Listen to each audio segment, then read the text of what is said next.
Sir, at the outset, I would profusely thank you for giving me this opportunity and allowing to raise this issue, which is very sensitive in nature.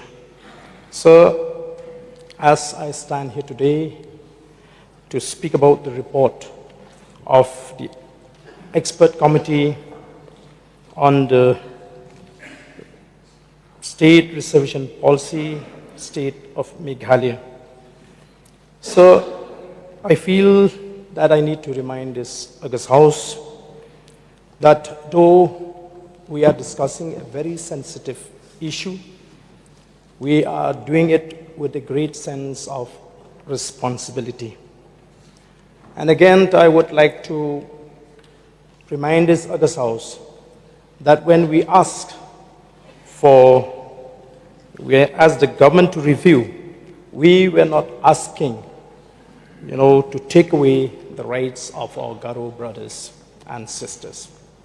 However, we are here to present the fact before the government and the need to review this policy. I don't want to many questions that may be drawn from the report.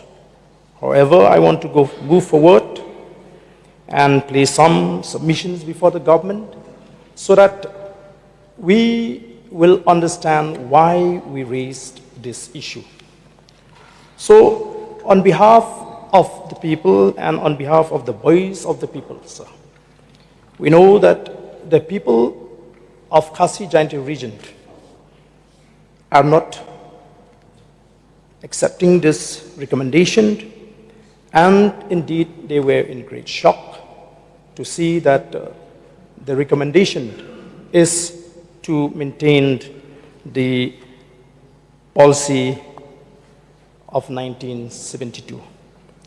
So, and one of the main reasons that this recommendation made in this report is that there is an apprehension that if we review or change this policy, it might fail the judicial scrutiny. So, sir, this is a legislature where laws are made in the legislative assembly.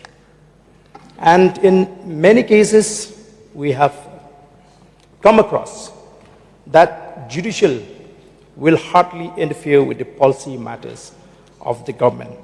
However, sir, I would like to go to the original reservation policy adopted in 1972. When you read this para 1 and para 2, you can, if you read between the lines, you can understand the minds of the leaders who frame this policy. So, in para 1, in pursuance of clause 4 of article 16 of the Constitution of India, and keeping in view the inadequacy of representation of these communities, meaning the Khasis and the Garos, in the services under the autonomous state of Meghalaya in terms of their population, that consistently with the maintenance of efficiency, which means that we cannot compromise the efficiency in the administration. The following reservation shall be made in favor of the scheduled tribes and scheduled castes.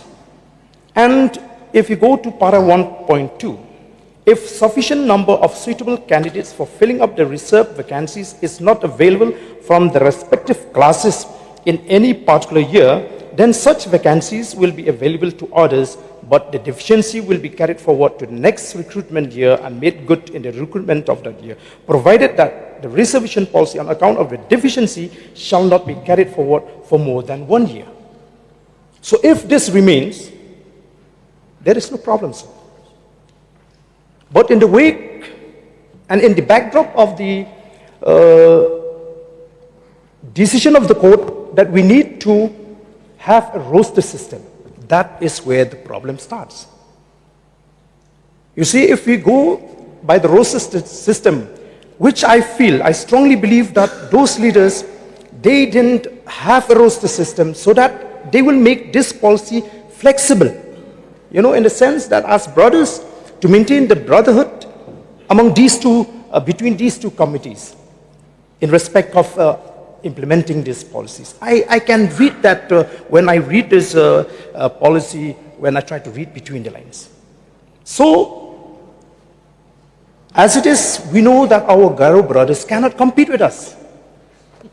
But it was mentioned here clearly that not more than 1 year can be carried forward in case of deficiency.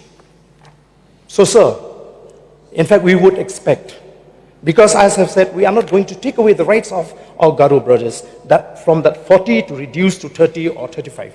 At least we expect that this recommendation should give a recommendation to the government to increase for the Khasi community 47. That will come under 50. So we are anticipating that if we give 47 to the Khasis and keep the 40% to Garo, the court might interfere. So it is an open secret. This matter has been raised in the court, and the court did not question the policy. The court questioned the absence of a roster in implementing the policy. So, sir, should we wait for the court to decide? And now this matter has been become public. Who knows that maybe one or the other will approach the court even for the existing policy. And going by the observation of the courts in many and various cases where some people are being employed under the wrong policy. So the court does not only squash the policy, it affected those also who are employed through the wrong policy or a bad policy or an illegal policy. What will happen in that case? If the court intervene, as we hypothetically mentioned, what will happen to those who have been recruited under this current policy? So, sir, therefore, I feel that the government should move one step forward. We should not fight shy or try to hide that the numbers of educated youths among the Khasis are huge, sir. So the pressure on our youths is so huge. So if the government decides to increase 7% from the existing, that will, will give,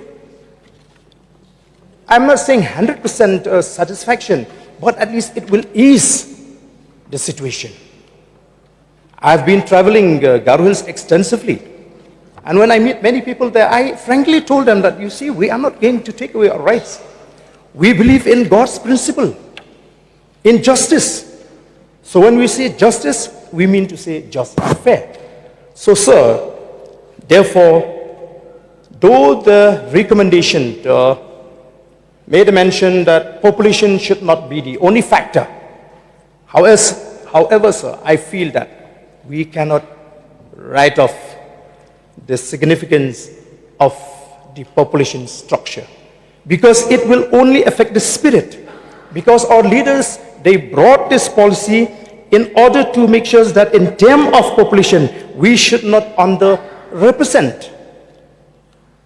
So when we compare the population between the Garos and the Khasis, we are almost double than the population of our Garo and brothers and sisters.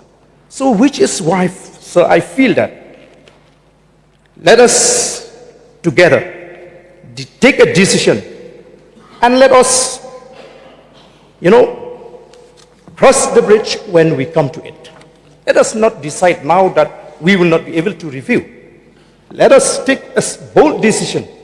Let us raise 47% to the Khasis community, and let us not touch the 40% of the Garo community.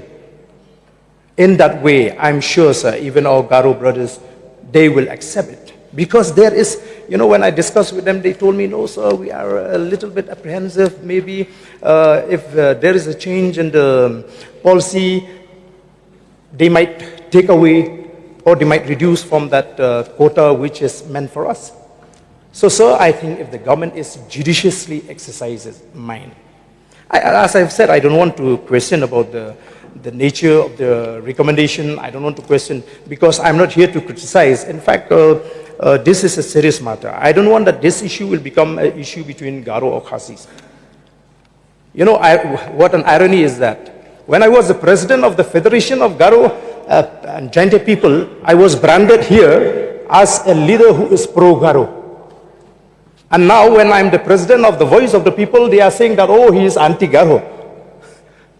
You see, I am as I am today, and I don't have any hatred against anyone.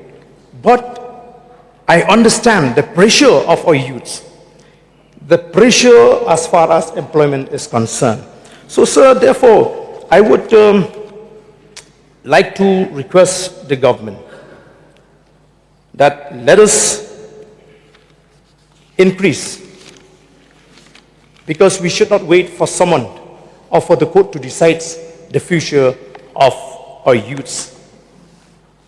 If we can increase, then this government will be remembered by the youths of the state that yes, it has taken a bold decision where no government in the past has the courage to do it.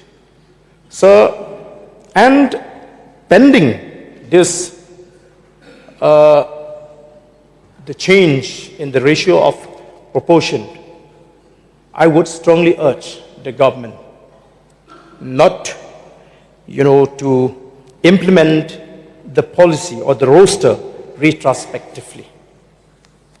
The government should not implement the roster system retrospectively. This is a very clear message that I would like to convey through you, sir, to the government. And, sir, as I've said, in fact, it was not expected that the government will sit for 8 months on the simple recommendation that the policy will remain or will retain the 1972 policy. Sir, we really expect that the government will share its concern, its sentiments with the local youths, the Khasis who are here, who are being, unnecessarily undergo through many tremendous pressure in the wake of this roster system, which is mandatory for the state to implement the roster system. So, sir, as I've said, I still expect, though the report is not as we expect, but I still hope that goodwill will prevail in this house, and I sincerely hope that the government under the leadership of our Honorable Chief Minister will seriously sit and let us not conclude that we will retain this 1972 policy. So with these few words, sir, I resume.